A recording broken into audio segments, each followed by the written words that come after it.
friends, my name is Ichigania and this is our project Death on a Paper. So happy to have you guys here back for another video. So today's video is going to be a bit different. I typically make like speed paints on YouTube, but you guys wanted this project and channel introduction video now, so I'm making it right now, and so here I am. Here's my face. Hi. If you don't already follow me on Instagram, you might not know what I look like, but here I am. So yeah, anyways, so for this video I wanted to give you guys a quick introduction to the project itself, to our project Death on a Paper, what that actually entails, what kind of art I make, and all of the different facets of the project, because there's a lot to cover, and also I wanted to give you an introduction to this YouTube channel, what the channel is about and how it functions in relation with the project itself. If you guys haven't already, please subscribe to the channel and like the video. It would really mean a lot to me. I'm trying to make YouTube more of a regular occurrence here. I'm planning on uploading new videos every single week on Wednesdays. So let's hope that scheduling sticks around. So yeah, I'm trying to sort of like broaden the perspective of making content in relation to Death on a Paper, and not put all of my eggs into the basket that is called Instagram, which is what I've been doing recently for the past almost 4 years now. So yeah, I would really appreciate if you subscribe to the channel and stuck around here, because yeah, I want to make YouTube more of a thing. Before we begin though, I do want to say that I sort of struggle with talking while filming myself like this. It's always been a bit difficult for me. If you don't already know, I'm from Finland. I'm Karelian Finnish, that's my ethnicity, and English is not my first language, it's my second language. I am completely fluent in it, but there's always been a bit of a struggle that I have with like filming myself talking in English, like as to compared to filming myself when I'm talking in Finnish. So yeah, this might be a bit awkward, but I'm trying my best here. As for me personally, I'm currently 26 years old. Like I said, I'm from Finland, and I go by the pen name Ichigania.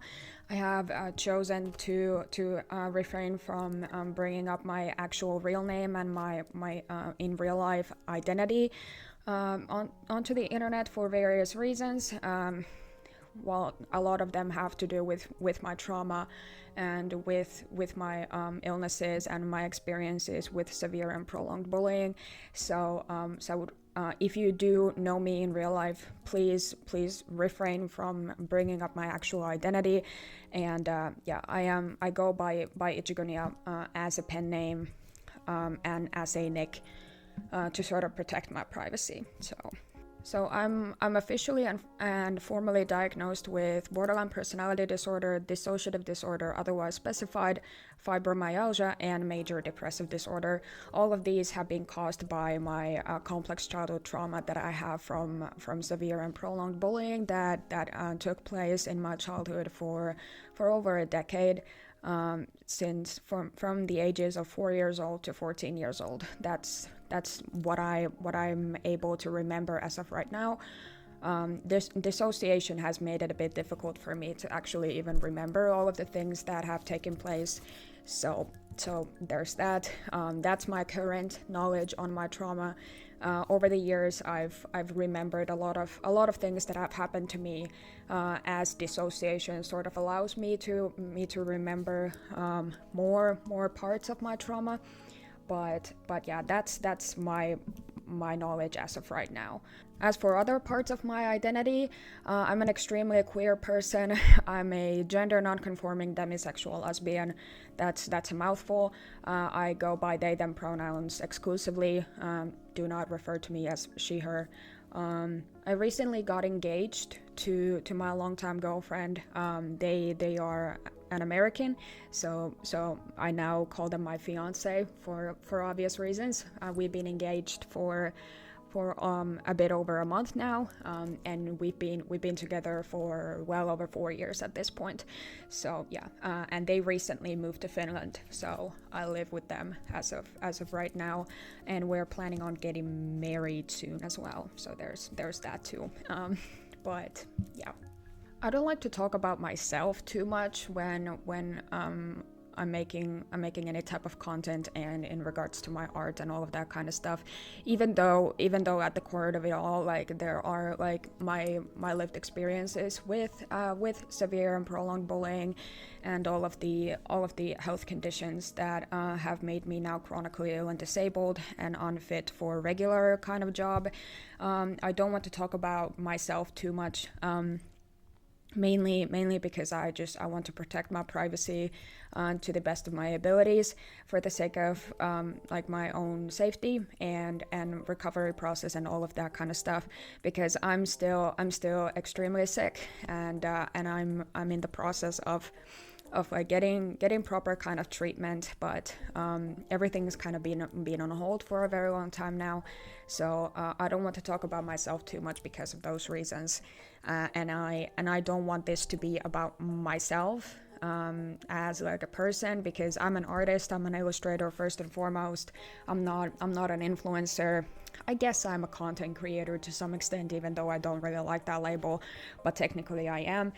But I don't want this to be about me as a person. I want it to be about my art and about the meaning of it and about the message. So that's why I sort of refrain from talking too much about myself and instead like bringing the focus to my art and its message. So that's what this video is also about. So now that we've gotten all of that pointless like personal stuff like out of the way, now I actually want to talk about the channel and the project itself, because that's what we're here for. I will put up like some examples of my illustrations, and then as we go on to talk about the project, I will show you like illustrations of all of the characters that are present in Death on a Paper, and then maybe some other sort of like art like products that I've made based on the characters of the project. So that's what I have planned on here for this video. So I hope you like it. So first off, to talk about the channel for a bit, I have several different video types that I have planned for this channel. The most of my videos are going to be in the form of speed paints. I love filming speed paints, and that brings the focus more to my art instead of myself. So you will be seeing that the majority of the content that I post on this YouTube channel are going to be speed paints with a voiceover, where I talk about the themes and the topics of the illustration that's present in the speed paint. And some other stuff that are related to the topic as well. That's going to be like the meat and potatoes of the channel, those speed paints. So you will see a lot of those. Then I also have planned on making like sketchbook tours in the future, and then maybe like some order packing videos as well, if you guys would like to see that. I've always really liked those kinds of videos myself, so I'm sort of thinking of what kind of art related content on YouTube and other social media platforms that I've really enjoyed watching, I want to make myself. So yeah, those are what I've planned on. Currently, as of right now, I don't really have anything else but the speed paints on this channel, but like I said, I'm trying to make YouTube a regular occurring thing. So of course there's going to be more video types and more stuff that I make like outside of the speed paints. So I'm very excited about that. If you guys are interested in those sketchbook tours and order packing videos, please let me know in the comments, because I want to know what you guys would also like to see. But that's what I planned on currently. And then of course, like this video, for example, there are going to be some videos where I'm talking to the camera. I'm trying to like get more comfortable with that. It's been really difficult for me so far. I struggle a lot with like being in front of the camera. It's never been like my thing. I've always loved being behind the camera. To go a bit more of a tangent here, I used to do a lot of photography as a teenager. That used to be one of my biggest hobbies that I had. But like actually being in the focus of the camera and being filmed, and especially like talking to the camera in a language that is not my own, it's really nerve-wracking. but there are some things that I think are going to be beneficial for me to make in the form of like talking to the camera instead of like filming myself doing something. So yeah, there's going to be some of that kind of stuff here too, I guess, but it's not going to be like a regular occurrence. So yeah, those are the video types that I have planned on for YouTube as of right now. Moving on to the topics of discussion that you'll see a lot on this channel. Like the main focus of this channel is going to be on everything related to bullying. Like I consider myself to be an anti-bullying activist because of my personal experiences with that type of abuse. That's like the main goal of like what I do online, that to spread more awareness on bullying itself and the definition of the word and the very, very real traumatizing impact that kind of abuse has on its victims. So you will see a lot of anti-bullying related content and topics of discussion like in the speed paints that I make, because a lot of my art does focus on bullying. Of course, there's going to be some things that are not as like heavily related to bullying as a type of abuse and like my personal like source of trauma. Like for instance, like some of the illustrations that I make are more about the illnesses that I struggle with on a daily basis, like borderline personality disorder or my dissociative disorder, like something like that. But the vast majority of the illustrations that I make for Death on a Paper are somehow related to bullying. So that's going to be like the meat and the potatoes of the topics of discussion on this channel and in the videos that I make. I'm also going to be talking about like specifically bullying as a source and a form of trauma, because that's something that does not really get nearly as much attention as it deserves to, because bullying is a traumatizing life experience. I am completely disabled and chronically ill because of that. I'm a living proof of that statement. So that's also a very important topic of mine that I will bring more up in the videos that I make for this channel. Then I'll also be talking about chronic illness and borderline personality disorder, like more as like my lived life experiences, what it's like to live with all of these illnesses that I have, and when it comes to borderline personality disorder, I want to be there to sort of destigmatize that illness, because a lot of personality disorders, particularly cluster B personality disorders that BPD is a part of, are very, very heavily stigmatized in today's world. So I want to bring my own 2 cents into that. So there will be discussions like related to living with chronic illness and disability and borderline personality disorder. Also, another very important topic of discussion for the videos that I make for this channel is some type of internet commentary on related topics. So like I want to talk about them more as some type of like online commentary videos rather than art related videos, because there's a lot of shit that people say about bullying, like most particularly, and then also like living with chronic illness and stuff. But my biggest beef with the internet as of right now is just like the way that bullying gets represented like in online discussion. And I'm very, very, very eager to sort of question the way that people talk about bullying, and the way that the word has been completely just like stripped off of its meaning, even though it is a very, very important descriptor of abuse. Like, and I will die on this hill. Like it's something that is very near and dear to my heart.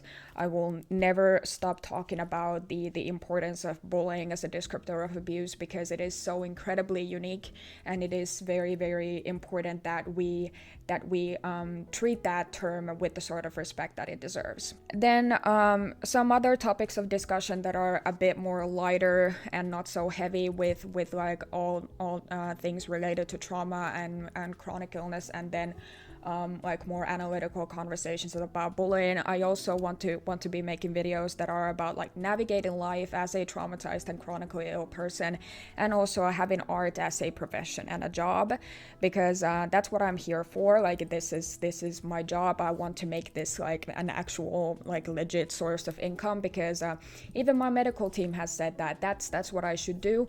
I'm just completely unfit for any type of like regular 9 to 5 sort of job, or 8 to 4 as we call them here in Finland. It's just not possible for me. So I want to make like art like my actual like legit source of income.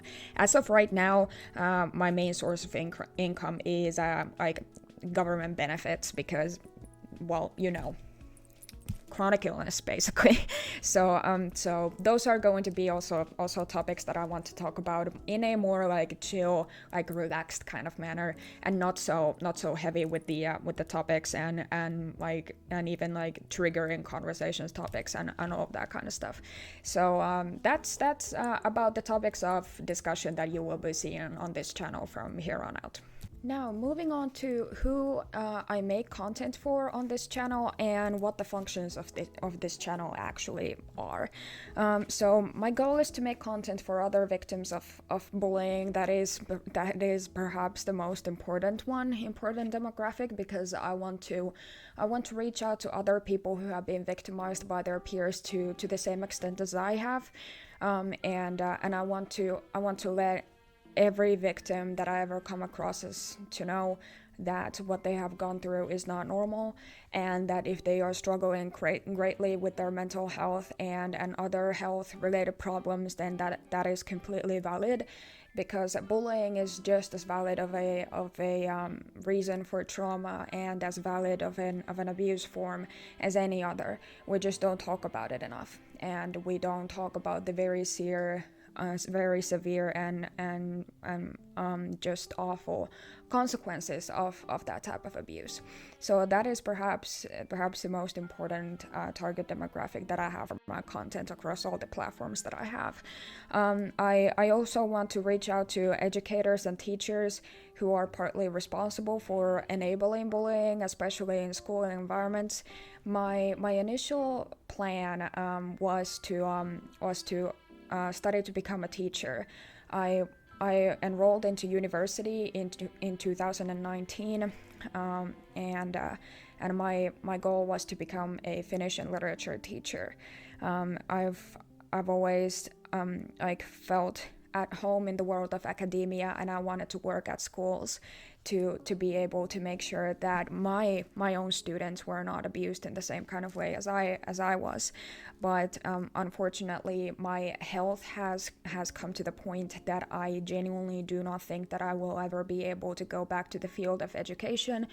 I did do a bit of teaching in my time when I was in university, like studying to become a teacher.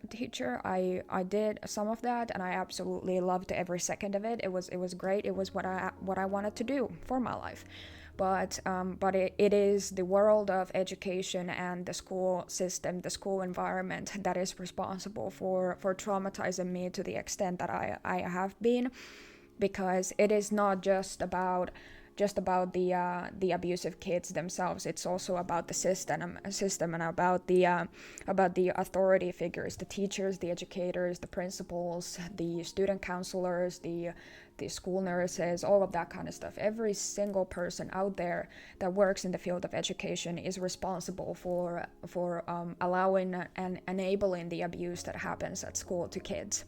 So that is a very important goal of mine, to be able to reach out to teachers and educators and help them to combat situations of bullying in a way that actually fixes the issue, and that does not just put like a band-aid on it, because that's not the way to fix the problem. I also hope that my content reaches parents of kids that are involved in bullying, not only parents of victims of bullying, but also the parents of the kids who are the abusers, because I very strongly believe that parents are also responsible for what their kid does at school to to their peers. If a parent like fails in the task of raising their child, it is far more likely that they will end up developing like abusive and violent tendencies. And I also think that it is extremely important for the parents of the victims to be aware of the situation and what they can potentially do to combat the issue, and to make sure that their kid gets the help that they deserve. So it's just I really hope that I'll be able to reach out to some parents as well. I hope that some parents find my content and find my art and find some type of advice and solace in that. Now, as an artist, I also hope that my art and my content reaches other artists and especially fans of traditional art. I make art exclusively in traditional mediums. I do a bit of digital editing, of course, but I also I want to keep the focus on the traditional mediums that I use. I've been an artist my whole life. The oldest piece of art that I've ever made is up on my wall. It's from the year 2001. I was turning 2 years old at that time. I was born in 2000, by the way, but yeah, it was at the end of the year 2001. I made a Father's Day card for my father, and he gave it to me. It's the oldest piece of art that I've ever made. I was born on January 17th, just as like a completely pointless piece of information.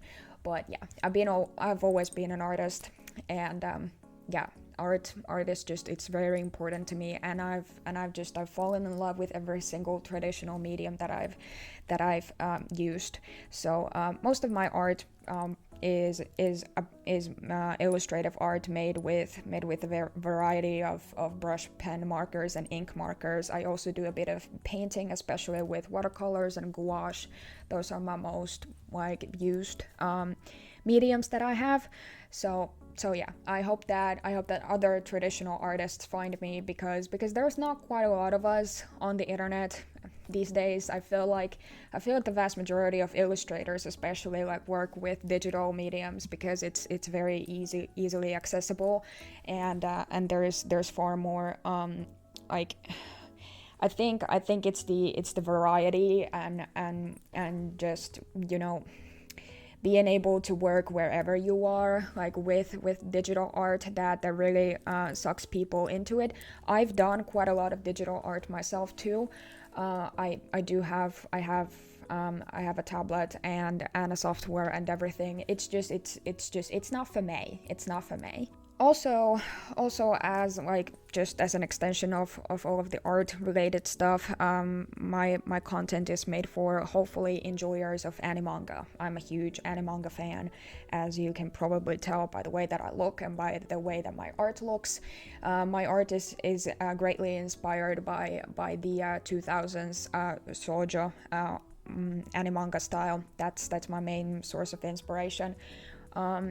So yeah, and also I'm a total fucking weeb. Just like you can see a bit of my apartment here, and then just like how I dress. This is just like one variety of my fashion style, but yeah, I love everything Japanese culture. So yeah. Now, to sort of conclude on everything in regards to the YouTube channel itself, I hope that this channel is supposed to function as an extension of the project. It's not meant to be like the end all be all. And if you find me like through this YouTube channel, I would highly encourage you to also check out my official website. It's the link is in the description, but you can just type it out in your search bar. Our project deathnopaper.com.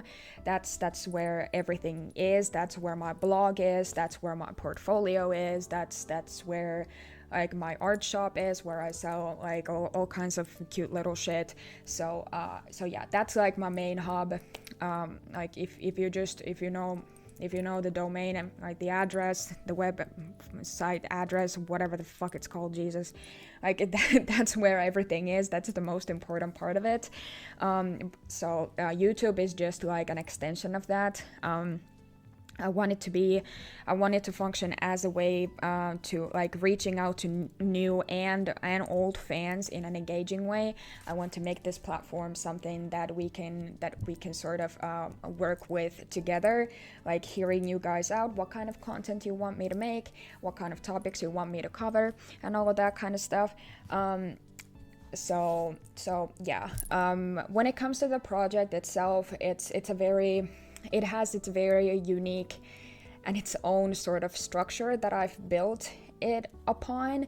This is where you can see that I'm also an academic person, because like I love just like categorizing things and just like building concepts and just like sort of like building a structure when it comes to my creative outlets, and that's also been one of the biggest problems that I've had with this whole thing, because like it's very, very difficult for me to actually move on to do something that is not so strictly compartmentalized into something like these categories that I have created for the project. Those categories are called chapters. I will talk more about the chapters in the next part of this video. But that's been like my biggest problem when it comes to making YouTube videos in the past. I've had this channel for 2 years now, but I've only this year like really started to actually do something with it properly. I've struggled with like being able to let myself like do shit like freely, like just have some type of creative freedom, because I have this innate need to compartmentalize and categorize everything that I make, including all of the creative work that I do. So that's been like a huge fucking issue. But now I'm trying to like step away from that and instead like focus on creating videos in a more like engaging way for you guys to also take part in making them, in the way that I want to know what kind of topics you want me to cover, what video formats you want me to make, and all of that kind of stuff, so that it's a bit more free and a bit more relaxed and a bit more fun, so that I don't like limit myself to all of these mindless and just sort of sometimes pointless categories that I've created for myself. Like, it feels good to have like some type of a structure to the creative work that you do, but if you take that too far, then you run into the issue of like, well, what if I want to make something that is not really that doesn't fit this category system that I have created for myself? That's what I've been struggling with a lot.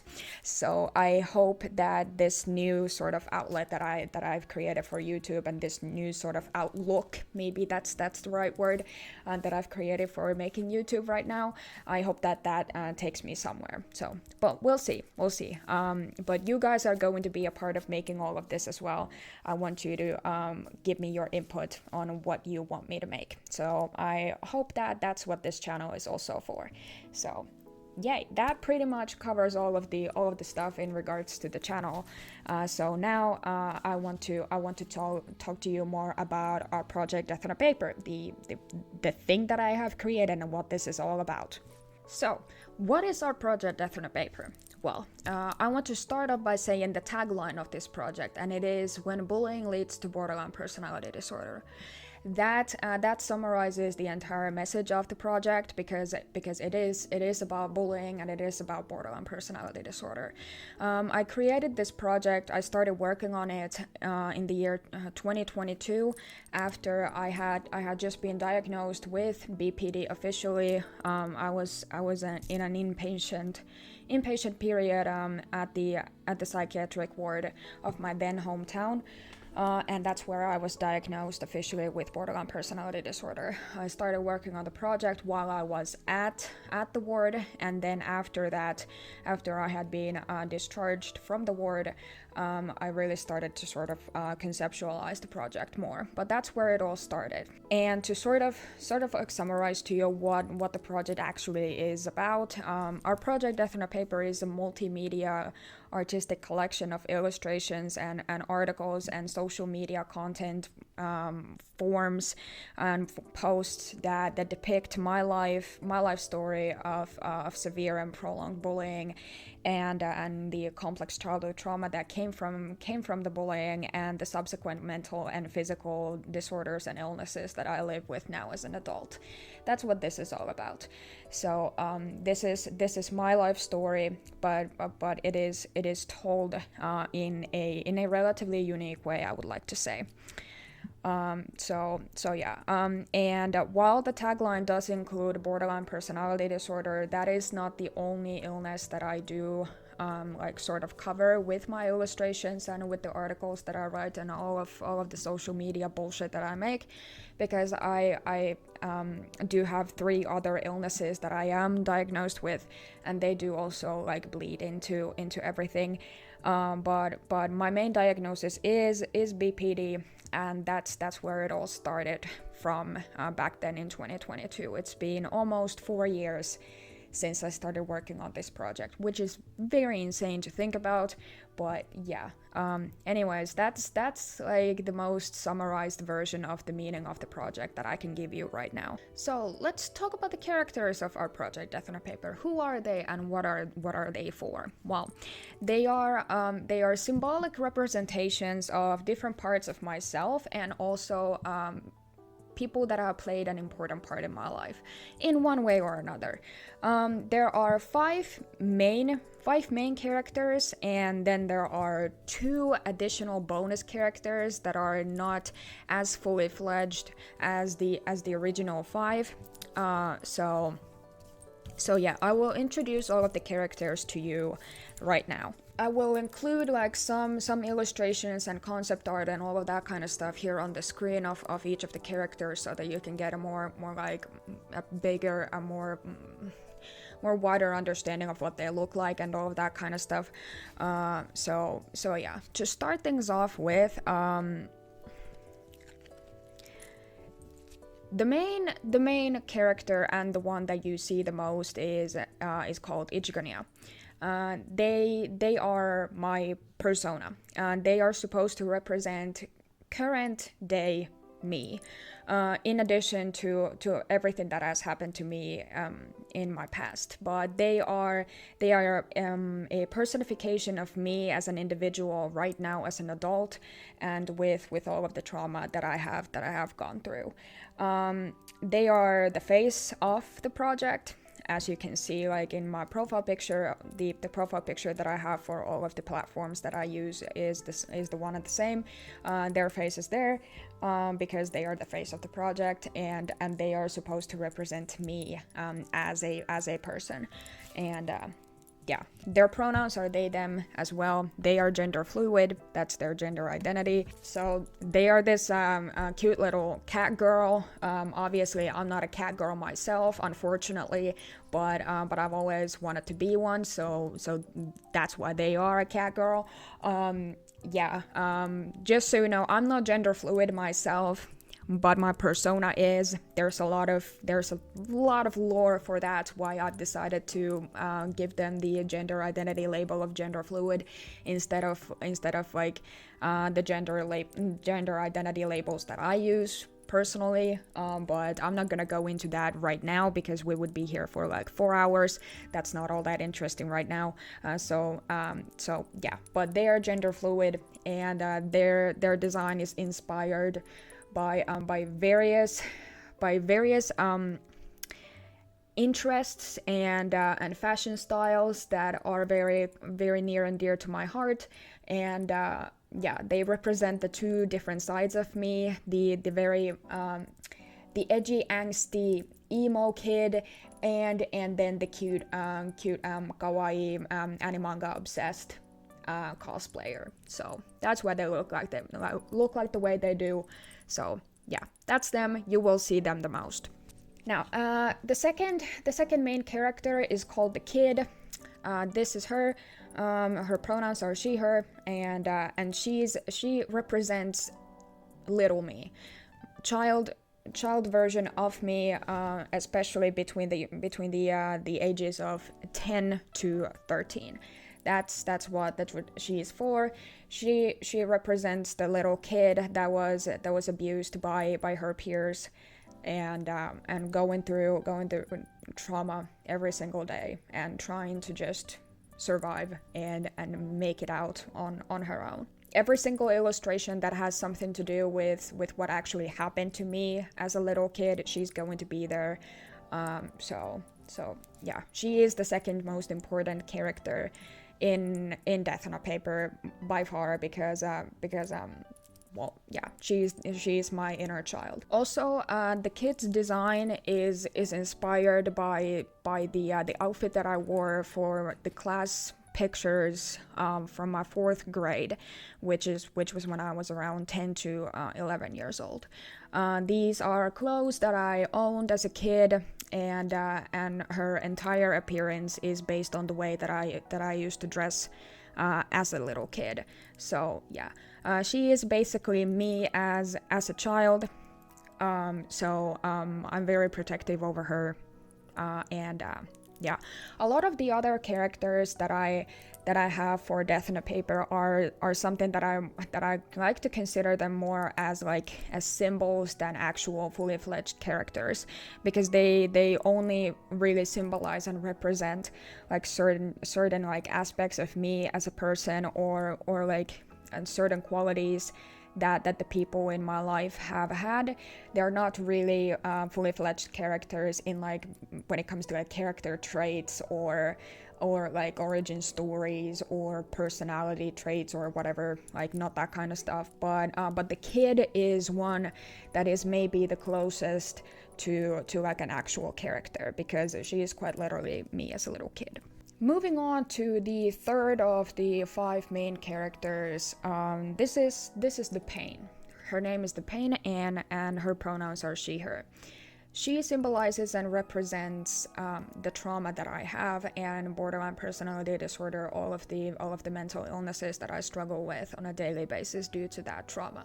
She is the personification of my emotional distress and all of the pain that I have gone through in my life. She is basically just a symbol of everything that's wrong with me. And that's why you see her a lot in illustrations that have something to do with let's say like my self-destructive habits, and like the times that I've spent at the psych ward. I have been hospitalized multiple times in my adulthood years, and she's going to be there to represent that. She's everything that has happened to me and everything that's wrong with me right now because of the trauma that I have gone through. She has two separate designs. I'm going to flash them here, like all of the concept pictures, but here are the stickers that I have made. Her original first design included her arms being bare, and you can see the clear self-harm scars that she has, because I have struggled with self-harm for about a decade of my life now. Yeah, so her arms were always supposed to be bare and just visible like this, because the pain represents like all of the self-destructive behavior that I have dealt with ever since I was a teenager. She also has an alternative design. This one, she's wearing a gray turtleneck that covers her chest and her arms, so that her scars are not visible. I made this design literally only because of Instagram. Instagram was being a bitch, like censoring my art with her due to her scars, even though like she's literally a fictional character that I've designed, but whatever. So yeah, this design exists solely for that reason. But yeah, this is the second version of the Pain's design. You don't really see her in this all that much, but yeah. When it comes to her design, I can't really say what inspired it. It just sort of came to me. She's barefoot, she's not wearing shoes, and she's always like levitating like this, because I imagined her being more like I would say more like a spiritual being than an actual human being, because she's just sort of like this concept of the pain that I have gone through. That's why she's not really, you don't really see her walking all that much or like touching the ground in the illustrations that I have made of her. That's the reason for that. And in her original design, in this design, the necklace that she's wearing, not the choker, but the necklace, she's wearing a razor blade, and because of the self-harming thing, obviously. So there's also that. But yeah, that's the pain. Oops. Okay, those were all of the characters of Death on a Paper that have something to do with me as a person. Now, moving on, the fourth main character of Death on a Paper is called the Friend, and their pronouns are they, she, and she represents all of the abusive kids that I've had to deal with in my childhood. She is the bully. I personally hate that word, but that's just me, because to me, what those kids actually are, they're abusers. But anyways, if we like to go with that word, that's what they are. They are a symbolic representation of the bullies in my life, and yeah, that's their function. Her design is quite unique. Her design was one that I worked really hard on. A lot of the designs for the characters in Death on a Paper sort of just came to me. I didn't really even have to like think about them all that much, because I feel like they were just always like kind of, they were living inside of me. That sounds weird, but if you're an artist, maybe you get it. But the Friend's design was one that I actually really thought about quite a lot when I created their character. So yeah, their design is kind of intricate. She has like headphones and a knife and then her phone that's in her back pocket and all that kind of stuff. And all of the colors that she's wearing have something to do with my interests, and yeah, her design is basically inspired by things that I find attractive in other women and in other girls, because I'm a lesbian. Like things that have sort of like appealed to me, like pink hair and bright colors, like from animanga or whatever. And then they're also wearing some of the like the similar fashion items that the characters that are based on myself are wearing, like for example the Pain, like the fishnets. The Friend is also wearing fishnets because of that, and they're also wearing like a similar like shoes and the leg warmers that as Ichigunya wears. And they're just like the colors are mirrored.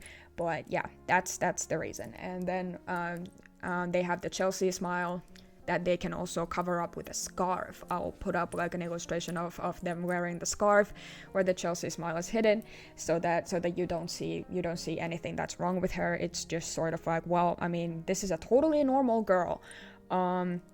So yeah, that's the Friend. Okay, moving on to the fifth and last main character of Death on a Paper, we have the Lover, and their pronouns are they, she, and they are a symbolic representation of my fiance. All of the official like character introduction posts that I have made, like on Instagram and then also on the website, they currently still have the information set as my girlfriend, because we were girlfriends like for like 4 years, but we just got engaged, like I told you in the introduction of this video. So yeah, I switched girlfriend to fiance, but yeah, and the Lover is a representation of all good people that I have had in my life, especially my fiance. and yeah, their design is based on my girlfriend's, no, my fiance's likeness. I still struggle with that. It was so long that we were girlfriends, that now it's just like I've sort of had to get used to calling them my fiance, but yeah. So their design is based on the likeness of my fiance, and the outfit that she's wearing in this, like in all of the illustrations that I have of the lover. This outfit is one that my fiance has worn multiple times, and it's one that I'm particularly fond of. So yeah. The lover is a very important positive force in the storyline of Death on a Paper. All of the introductions that include her in some kind of way are ones that I find extremely healing for me, because they represent all of the good things in my life, particularly my fiance. Yeah, as someone who's had a lot of extremely traumatizing relationships, like both platonic and romantic, their presence in my life has been very healing in many ways. So the lover is a positive force in the story of Death on a Paper that is very, very dark and gloomy a lot of the times. Moving on to the 2 additional bonus characters of Death on a Paper. First, we have this person. Their name is the victim, and their pronouns are they, them, and they are non-binary, and they are a symbolic and satirical representation and depiction of the stereotypical bullied kid. What this satirical depiction is based on is a lot of movies, TV shows, books, whatever, fictional media that somehow deals with the topic of bullying, and there's a victim of bullying that is very prevalent in the storyline. I have, as most people, we know a lot of literature in all of its forms that deals with bullying to some extent, but the problem that I have with this kind of media is very often not only the stereotypical way that bullying as a type of abuse gets represented, but also the victims themselves. So the character traits for the victim are vindictive, vengeful, and someone who holds grudges and who holds the things that have been done to them against the people who have wronged them, and someone who struggles with letting go of the past in some capacity. Their character design is inspired by a lot of things that I have in common with these types of people, meaning they are dressed in a relatively feminine and kawaii sort of fashion, with the puffed sleeves and the skirt and the lace and everything, all of that kind of feminine stuff that is very appealing to me, and something that I also dress in my everyday life. But then they also have some like character design elements that I find absolutely atrocious. things that I don't find appealing in any sort of way. The primary one being the color yellow. I hate yellow. I hate yellow with a burning passion. I think that a lot of artists have that one color that they really just do not like for whatever reason. Yellow is that for me. Don't ask me why. Don't ask me why I hate the color so much that I do, but I do. And that's why the victim's character design is largely composed of yellow and all of its other various tones and shades. So yeah, they are meant to be a character that is somehow relatable to me, but also someone who has a lot of like some other qualities and characteristics that I just do not relate to in any sort of way, and that I find particularly annoying or atrocious. So that's them. Also, every single illustration that you see the victim in is satirical. Please remember this, because it's extremely important in the context of understanding what my art is about. I do not stand by anything that this bitch says, okay? please keep that in mind. Any illustration that you have this person in is going to be satirical. It's not going to be in agreeance with my personal standing on matters, especially in regards to bullying. So please keep that in mind. Now, moving on to the last character of Death on a Paper, the second bonus character that we have this little cutie. She's called Mew, and she is the symbolic representation of all cats in my life. I sell several different art products of her, and her story, her point in the story is literally just to be a cute fur baby. Like, I've had a lot of cats in my life, and they are very, very important to me. Cats have always loved me, unlike human beings. I feel like some type of spiritual connection to them. So that's why I made the character of Mew. She is a symbolic representation of every single kitty that I have ever owned, and that I have known and loved. So her point in the story is to just be like this cute little furball that does nothing wrong, that's just there sort of vibing and just being there, being cute and loafing and showing you her toe beans, because they are important. Press the toe beans for the serotonin, guys. Okay, please. Thanks. Now, moving on from the characters, that was a lot of shit about the characters. I'm so sorry about that. There's even more lore when it comes to the characters. I might end up making a video on the characters separately as well in the near future, who knows. But that's the base level knowledge that you need to have on the characters in order to understand what my art is about. So, moving on from that, let's talk about the chapters. Now, the chapters are the part of the art project that I mentioned at the previous section of the video when we were discussing like the actual content of this YouTube channel that I was referring to as the compartmentalization and categorization nature of my creative process. The chapters are exactly that, and they are my personal unique like creation that I have come up with in order to compartmentalize and categorize like all of the aspects of my life story that I want to tell in my illustrations. So you need to understand a few things about the chapters in order to really grasp the full context and the full contents of our project Death on a Paper. So that's what this section of the video is about.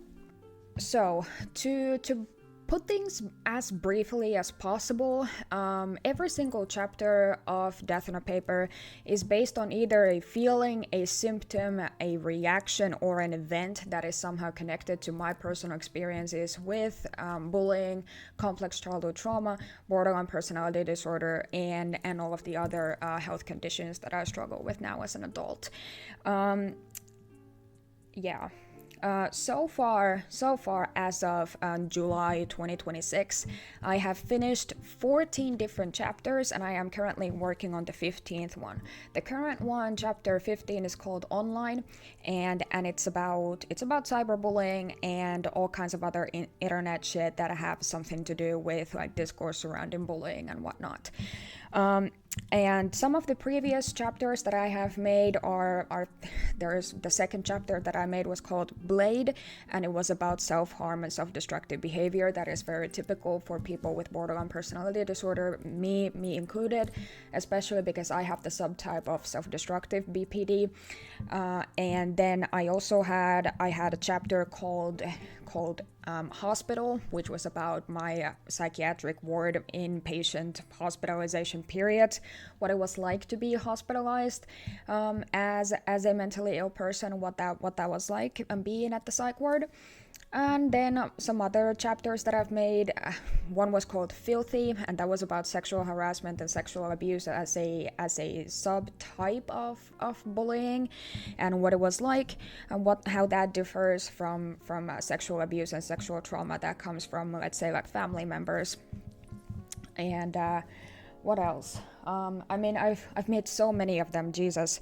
Oh yeah, another chapter that I made was called Censor, and it was about internet censorship when it comes to talking about your like traumatic pasts and like being open and candid with your mental health problems, and artistic censorship when it comes to discussing topics such as self-harm and mental health and depression and suicidal ideation and stuff like that. So yeah, we've gone over a lot of things in the past. You can view all of the chapters that I have made on my website at our project deathonpaper.com. There are some brief introductions to every single of the chapter that I've made, and then all of the illustrations are also included in those introductions. But in addition to the illustrations, the biggest part of the chapters are my blog articles. Now, the blog articles, to put it concisely, are their texts and blog posts written and based on on the same sort of topics as the illustrations that they are associated with. And they are like the main part of the chapters, including the illustrations, like I said. And their point is to be like think pieces that expand on the problems of bullying, advocacy, living with severe mental illness, and how society reacts to traumatized individuals. These blog articles were at the very starting point of the project when I initially made the blog in 2022. That blog is still up there. It hasn't been updated since December of 2024, because that's when I made the official website that has like everything now, and it's completely my own, and it's under my own domain and everything.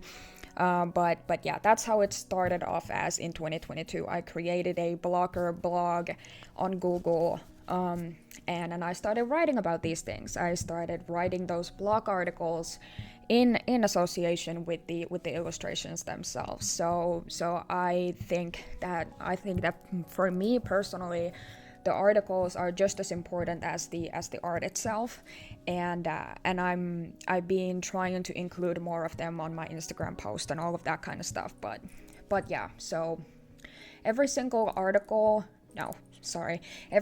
chapter consists like typically of around like 10 different articles, depending on the topic of the chapter itself. Sometimes there's more of them, sometimes there's less, but that's what I usually strive for, the 10 articles.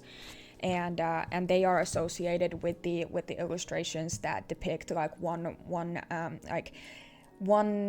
facet of the concept that specific chapter is about, if that makes sense. The last part about the chapters that I would like to talk about that is sort of important in like fully understanding like the concept and like what the chapters consist of is the summaries. So each chapter has a short introduction to it, and they are available on the website and then on my Instagram highlights called chapters. These summaries are meant to be like they're more like prosaic than like analytical essays, because the actual articles are more like they're in like an analytical essay type of format, but the summaries are meant to be like or almost sort of prosaic. So yeah, but they are like every single chapter has its own summary that like tells you like what the actual chapter is about. And so yeah, if you want to read all of the summaries for the chapters that have been completed up to this point, which is there's the 14 completed chapters so far, you can do that by going to my website and then going up the menu bar, and then there's a section on the menu bar called Intro. You click on that, and then there's like a drop down menu that opens up. There's a summary and portfolio page. You click on that, and then that opens up like the portfolio section of the website. Every single chapter has its own gallery, and in that gallery is there you will find the summaries. But if you would rather do that on Instagram, you can do that by going on my Instagram profile and going opening up the highlight called chapters, and then there's all of the summaries that are included of all of the chapters that I've finished so far. So yeah, but that's pretty much about the chapters themselves. They are quite a lot. There's a lot of creative stuff that's happening with them, and creating social media content in amidst to all of this has sort of put the chapters on a bit of a back burner, which I really don't like, because the chapters are the meat and potatoes of Death on a Paper. They are what I'm here for. They are the core of all of this. So it's been really sort of disheartening to see just how little I've been able to work with them. But maybe that will change now, because I want to get things going right now, more so in regards to the chapters. But yeah, that's your introduction to all of the chapters. Yay. Okay, now then, as the last bit of the introduction to our project Death on a Paper, let's talk about symbols for a while, okay? So, the project and its contents are highly symbolic and metaphorical, and it's all down to character designs, like I mentioned when we talked about the characters of Death on a Paper, and then reoccurring motifs in illustrations. So there's two specific type of symbols that you see a lot in everything that I create. One of them, like maybe the more like obvious one that you see in illustrations and whatever, is the visual symbols. Oh my god, it's so fucking hot. I'm sweating my balls off. What the hell? It's so fun being chronically ill and like having fibromyalgia and autism and fucking several antidepressants in coursing through your system so that you don't fucking self-delete. It's great.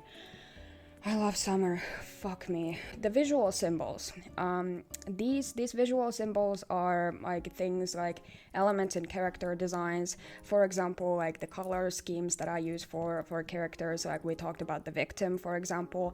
Like their character design, like the colors used in their design are very, very highly symbolic, meaning that I hate yellow and stuff like that. So, yeah.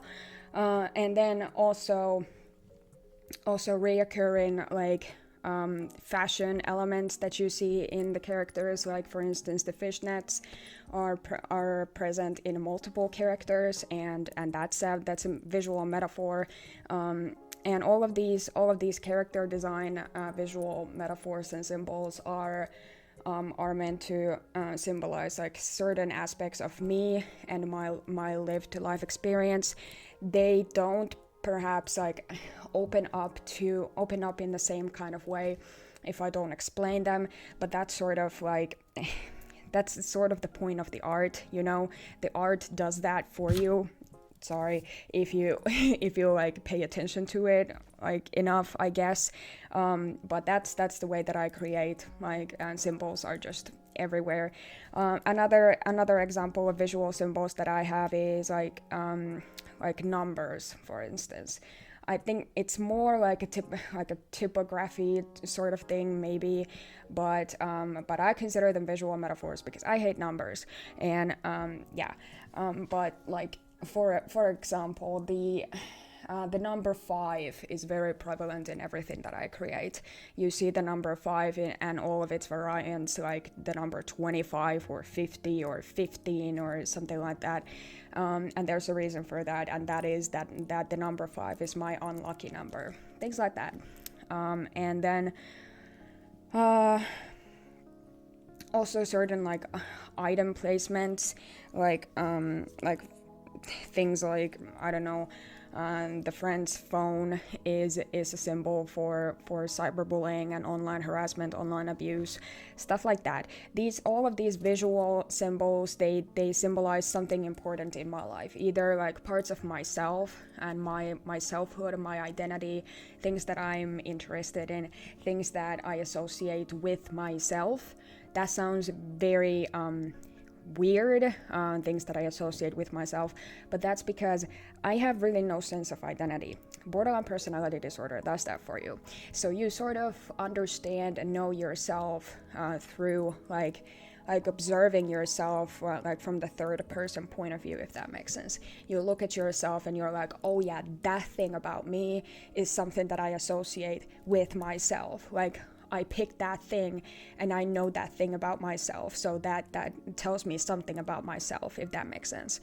If you don't struggle with identity issues, this might be very, very weird sounding, and it is pathological, but yeah, the visual metaphors and symbols, they also help me to feel like some type of connection to myself, because I really don't have that due to all of the trauma that I have.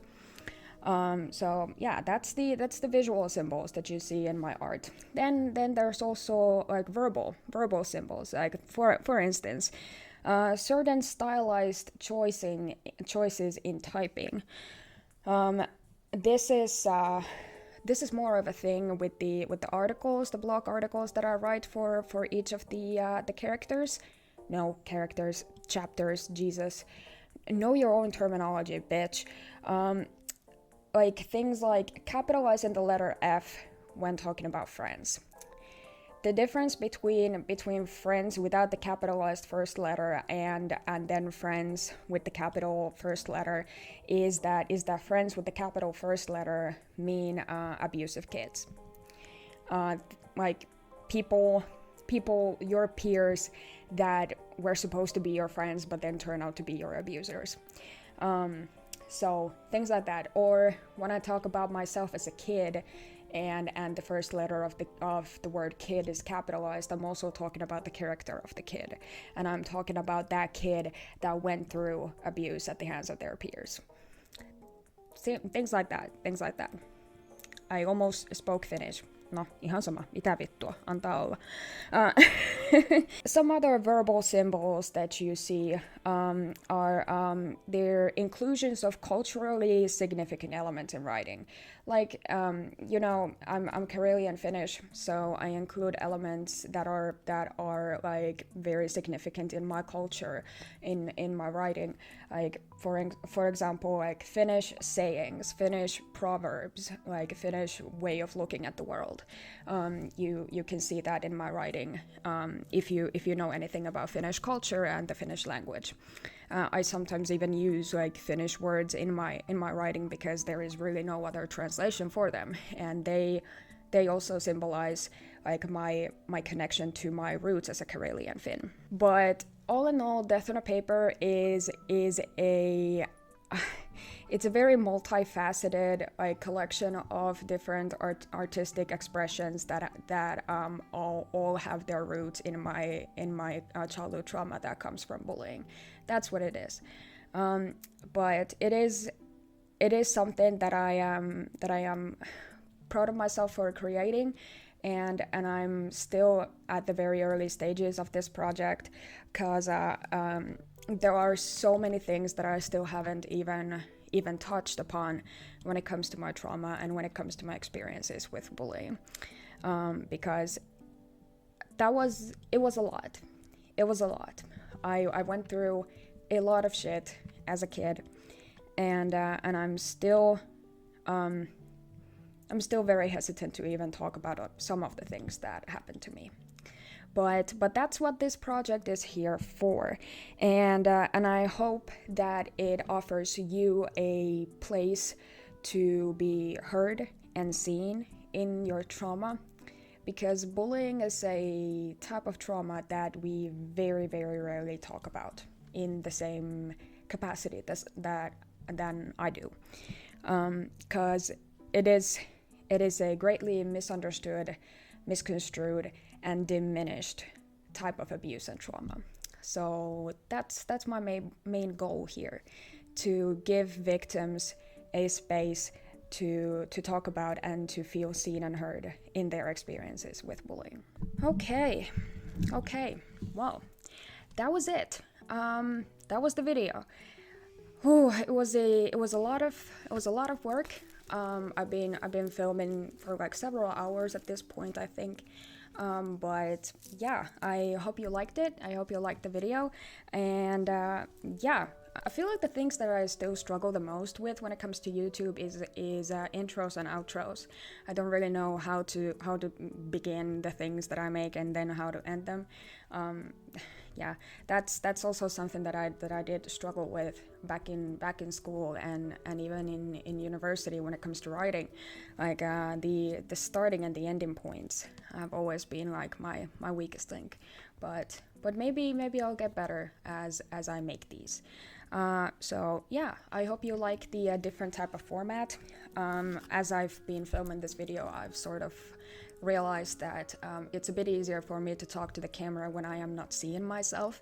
I feel like because I'm filming this with my iPhone with the back camera for the better quality, but also because like now I don't see myself, I don't see my ugly face, and that just makes things a bit easier for me as someone who really doesn't like the way that they look all that much. But yeah, I don't know how this came out. I hope it's been at least somewhat entertaining or informative for you. And if you have any other questions related to our project Death on a Paper, you can leave them in the comments below, and I will answer all of your questions.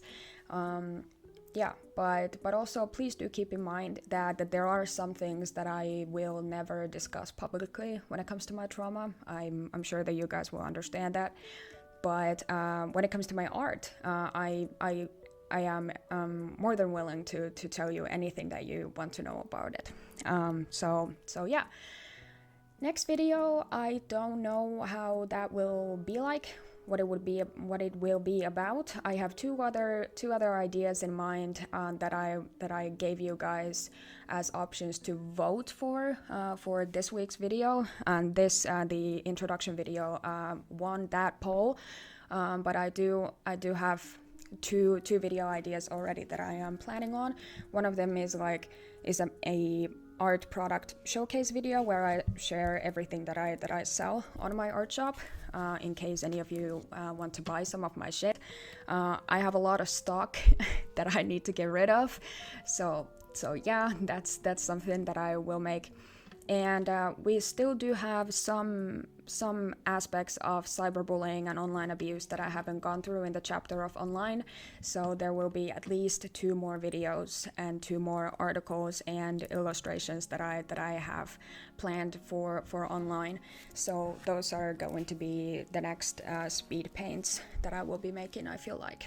But yeah, as of right now, I'm going to rest. Today has been a lot of work, but again, thank you so much for joining me on this video. Tell me how you feel about it, and make sure to like it and subscribe to the channel. I would really appreciate it. My name is Ichigonya, and this has been our project Death on a Paper.